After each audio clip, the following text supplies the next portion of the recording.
Welcome to the Deep Dive. We're here to unpack the key ideas from your reading list, really aiming for those aha moments without you having to wade through everything yourself. Exactly. And today, wow, we've got quite the collection. We're diving into the world Robin Hobb created, pulling from sources like Assassin's Apprentice, Assassin's Fate, Royal Assassin, the Liveship books, the Tawny Man books, Rain Wilds. Quite a stack. It really is. And what we want to do is trace some of the big themes that, pop up again and again. Things like how people deal with tricky political stuff, these unique abilities they have. The whole human-dragon connection, which is just fascinating, and how their societies are always changing. It's all interconnected. Definitely. So let's start with one of those unique abilities, the skill. In Assassin's Apprentice, you get this early sense of it from the protagonist. Yeah. It's like this huge force, right? Almost like a tide. Yeah, it's powerful, but he can't really steer it. Sometimes it's strong, like when he uses it on August, almost compelling him. Right, compulsion. And then other times, nothing. It's just gone. And that lack of control, that unpredictability, it seems to lead to this deep sense of isolation for him. The book says something like, no one seemed able to reach inside him. Which is interesting because you get the sense that having this immense power doesn't automatically connect you to others. It can actually set you apart. Totally sets you apart. And then you contrast that with the wit. Oh yeah, the wit. He's so aware of how much society just hates it, loathes it. Absolutely. And he's worried, isn't he? Worried about what happens to Burrich, to Starling, and people know about his connection to it. So worried that later on, he decides it's better to just stay dead. Pretend to be dead anyway, all to avoid the backlash. It really shows you how society picks and chooses which abilities are okay and which are, well, taboo. The skill might be isolating, but the wit gets actual disgust. It says a lot about their values. And speaking of power and how it's used, let's look at the politics. That's seen in Assassin's Apprentice with Severin's and Regal's command. That's intense. It's not just an order. It's backed up by his own pin, his crest, threatening treason, hanging. It's coercion, pure and simple, using symbols of loyalty against him. It shows how twisted authority can get. And his reaction, he doesn't just crumble. He thinks, okay, if I'm going back to Buckkeep, I need to be useful. And that means Severin's and Raud, they have to go. It's a cold calculation born out of survival, necessary in his mind for his role as an assassin. Which leads to that really dark moment where he takes the poison, but he gives Raud this smile. Yeah, and the taste of smoke in his throat, chilling. It shows the darkness he's willing to embrace, the compromises he makes in this kind of environment. It's corrosive, isn't it? That constant danger, the lack of trust. It forces these terrible choices. But it's not all political maneuvering and assassination plot. There are moments of real human vulnerability, too, like when he's sick, again in Assassin's Apprentice, and Lacey's just watching him, telling him to rest. Yeah, postponing the serious talk. You feel her anxiety. And his physical weakness is described so vividly, the walls wavering, the dizziness. Shielding his eyes from the light, pausing on the stairs. You really get a sense of someone pushed right to their absolute limit. It's a necessary contrast, I think. It grounds the character. Even someone capable of violence and intrigue is still, human, breakable. Okay, let's shift focus a bit. Liveships, sentient ships. That's a whole other layer to this world. Well, definitely. In Assassin's Fate, Althea's connection with Paragon is key. She has to use her influence with him, this conscious ship about another vessel. And the Rainwild Chronicles suggest where they might even come from. Dragon, transformed by sunlight and human mind. A wild idea, isn't it? Blurs the line between creature and object, dragon and ship, but then you get the flip side. The malformed dragons. Yeah, and Kasserich. Yeah. Called pathetic, just abandoned. It's tragic, all that potential just lost. And the idea that Paragon, the live ship, might be denying his own dragon past because it's too painful. That adds such a layer of sadness. It speaks to shame, doesn't it? And how societies, even dragon or ship societies maybe, define what's acceptable, what's worthy. Rejection leaves deep scars. So, these dragons, the ones who survived but are maybe diminished, they seem drawn to one place, Kelsingra. Kelsingra. Yeah, it's this echo from the past, an Elderling city they remember in dreams. You see it in City of Dragon, Dragon Keeper. Malta meets dragons who need help for her child, who smells like Tintaglia, another famous dragon. And that scent, Tintaglia's scent, it connects them. It's a lineage thing. And they are hungry for Kelsingra. Malta even starts feeling their hunger. It's more than just finding a place, it sounds like finding home, or maybe their history. I think so. It's so strong that Merker comes up with this whole scheme. The treasure hunt. Exactly. A fake treasure story just to trick humans into helping them get there.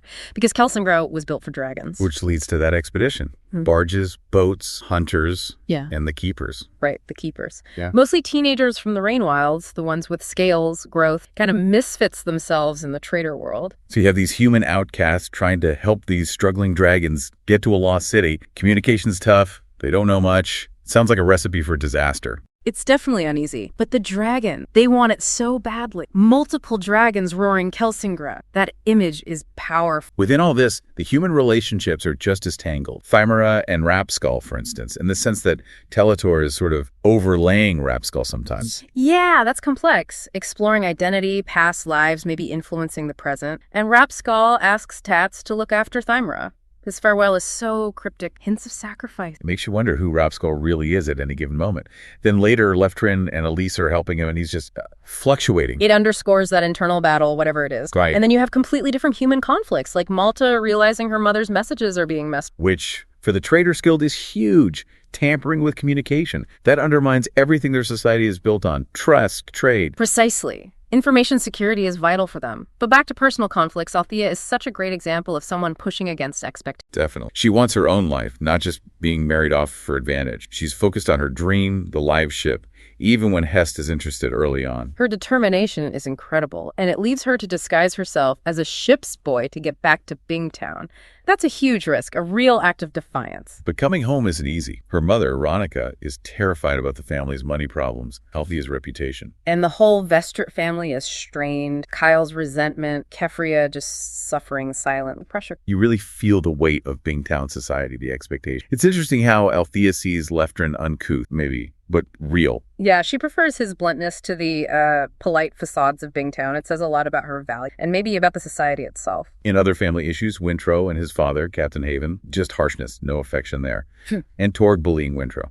It paints a picture of really difficult power dynamics, both familial and, on the ship. Abuse of power seems pretty common. Then there's Kenneth. He commands his crew through fear, discipline. But he's smart about it, manipulative, like how he handles Wintrow, that flash of kindness. But it's still about control, about command. He's a master of using people's vulnerabilities, isn't he? Inspiring loyalty and fear at the same time. Absolutely. Now, back to the dragons for a moment. Their behavior can be pretty raw, too. Like the young ones fighting over a dead hatchling. Pure survival instinct. Yeah. And the malformed ones, initially, they're not exactly grateful to the humans trying to help. There's resentment there. Understandable given their state. They feel wronged, diminished. Gratitude doesn't come easily from that place. Centaur's interesting. She starts feeling this longing for something she can't quite name and enjoys feeling her wings get strong. It's like an awakening. Maybe rediscovering her dragonness after being trapped in the cocoon for so long. And Thymara noticing differences between Centaura and Hebe. It shows they aren't all the same. Right. They have individual development. But there's still tension. Kello's hunger, his clashes with Mercor and Sestican. Dragon society isn't monolithic either. There's competition, hierarchy, personality clashes, like Hebe's clumsy landings. Adds a touch of, well, maybe not humor, but reality. And Centaur being possessive of Thymara, dismissive of humans in general. Yeah, that highlights the huge gulf between them. Different priorities, different ways of seeing the world. And Mercor, his sadness about what dragons used to be, what they've lost, it hangs over everything. He's like the keeper of their tragic history, a constant reminder of their fall from glory. Okay, let's talk love, loss, identity shifts. Huge theme. The Fool in Royal Assassin is just devastated about Molly, his cryptic comments. You feel his pain. It shows how deep his bond with Fitz runs and how much Molly means, even indirectly. Then Molly confronts Fitz. That scene is so raw. Accusations of betrayal, her feelings finally out in the open. And her realization afterwards that it just can't work, especially seeing Celerity. It's heartbreaking, the circumstance allowed. Althea's feelings for Brashen are also really complicated. She's drawn to him, but then there's society, what's expected. That constant push and pull between the heart and societal rules. And Cedric, on the journey with Hest and Elise, he's so conflicted. Right, but then he finds this unexpected satisfaction in looking after Carson. It's surprising, isn't it? Shows how connection can emerge in weird ways, how caregiving can change someone. Malta yearning for rain, the whole Dreambox thing. Fitz losing his skill sense of the Fool and being distraught. That skill bond breaking is like losing a limb for Fitz. And the Dreambox is such a unique form of intimacy for Malta. Yeah, dutiful changing, acting secretively, Fitz accidentally skill commanding him. Yeah. That throws another wrench into things. Yeah, the skill adds this layer of unpredictability, accidental and hidden mode. Relationships are fragile enough without that. There are some tough moral questions raised, too. Veronica thinking about slavery. Yeah.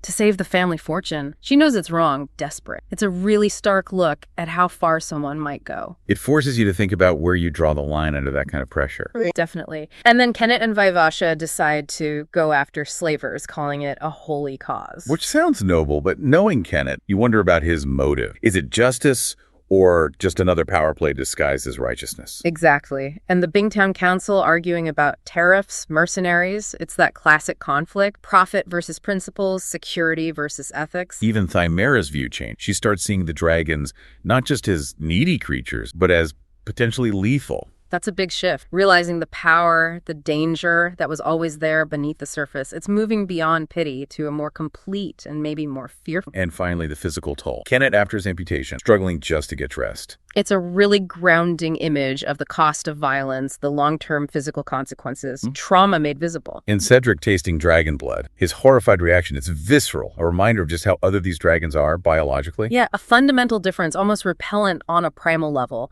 It reinforces that gap between the species. So wrapping this all up, this deep dive has really shown how interconnected everything is in these books. Power dynamics, the search for who you are, human-dragon bonds, individual choices changing everything. It's an incredibly rich world. These glimpses show characters dealing with so much ambiguity, facing situations most of us can't even imagine. It definitely leaves you thinking, what is the real price of power? How do you stay true to yourself when everything, even your own body or mind, might be changing? And what do humans and dragons or any different groups truly owe each other when they share a world? There are no easy answers in these stories. None at all.